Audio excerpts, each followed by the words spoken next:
All week, we have been focusing on living well, and this morning we're focusing on the importance of relationships. And we've got board-certified psychiatrist Dr. Sue Varma, who is going to help us with a little relationship maintenance. Good morning. Good morning. We're going to get out of your way. So I think one thing that is so important is assessing the relationships you have. So what exactly should you be looking at as you assess those relationships? Yes, we want to look at both the quality, the feeling of being seen and heard and validated, which is about emotional responsiveness and emotional attunement from our friends. But also we want to look at the quality in the sense that, are we having our needs met? Do we have someone to turn to for material support? If I need to go to the hospital and I need someone to take with me real quick, or if I need advice about a job that I'm applying for, if I need emotional support, if I need an activity partner. The problem is a lot of times we think that we need so many different friends, or that each person must provide everything to us. But just keep in mind that one person may not be able to do everything for you, and it's okay to have different categories or buckets of friendships. And so quantity isn't the most important thing. It's not the most important thing, but the variety and having different people to turn to in the moment of need is very helpful. That's great. All right. Here's the thing, Dr. Sue, and Dylan's actually talked about this. A lot of folks have talked about it in the past. As you get older, it becomes more difficult to make friends, to establish new relationships especially.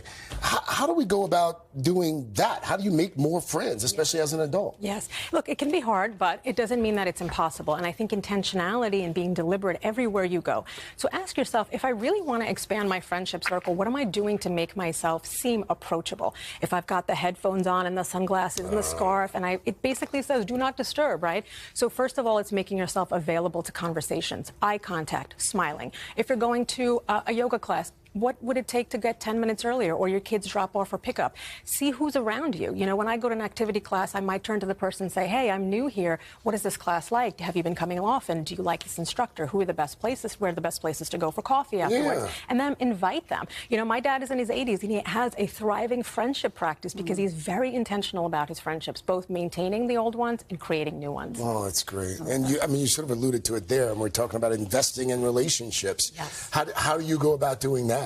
Yes. So the number one thing in investing in relationships is understanding that relationships take actual practice, and people who recognize that are more likely to have long-term friendships. And friendships decrease mortality by 50%. So they increase our survival. You want to be able to ask people open-ended questions, and then you want to be able to hone in and ask them more specific things and then follow up. The key here is that you need to be deliberate, schedule time, weekly FaceTimes, text messages. We're so happy to hear from friends that we haven't heard from in a long time. Studies show that. Schedule time. That's schedule time. Be I think my friend Chanel Jones. And my friend Chanel That's Jones. right. So here's the deal. What if you want to have a deeper bond with, let's say, your spouse or your child or a parent, but they don't talk? You know, they don't open up. So you feel like you're just talking to someone and they're not giving it back. Yes. So the key is, like, I noticed that with young people, is just hang out with them. What are they watching, right? Like, what are they playing? What if that 13-year-old doesn't want to hang out with you?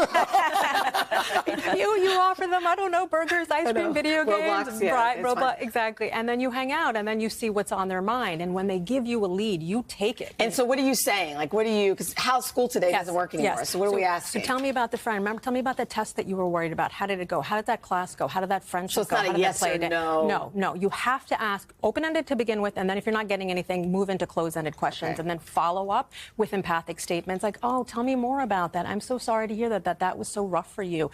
Tell me more. What can I do? And then offer help. And the same thing would work with a spouse? Absolutely. And compassion really is empathy in action, Chanel. We have to be actionable about our help with other people. All right. And last but not least, can we talk about self-care? Yes. I like that. Yes. So I'm really big in having what I call an aloneness practice in addition to a friendship practice. So this means taking time for yourself to recharge your social battery. Like a lot of time we don't feel like going out. If you feel emotionally exhausted by your friendships, we can talk about this another time, but setting boundaries, healthy boundaries, to say, you know what, I'm not available emotionally for a call today, but can I give you a call in a few days? Like, I'm taking care of myself. That's good. So I think sometimes we just don't answer. Yes. But let the person know. Communicate effectively. That's so important to say, oh, I'm thinking about you too. I would love to talk to you, but right now is not a good time. Can I call you in a couple of days? I'm going through something right now. But then you have to call in a couple days. You do. You do. Those are great tips. Those are really good. Thank you. Thank you so much. Hey, thanks for watching. Don't miss the Today Show every weekday at 11 a.m. Eastern, 8 Pacific on our streaming channel, Today All Day. To watch, head to today.com/allday or click the link right here.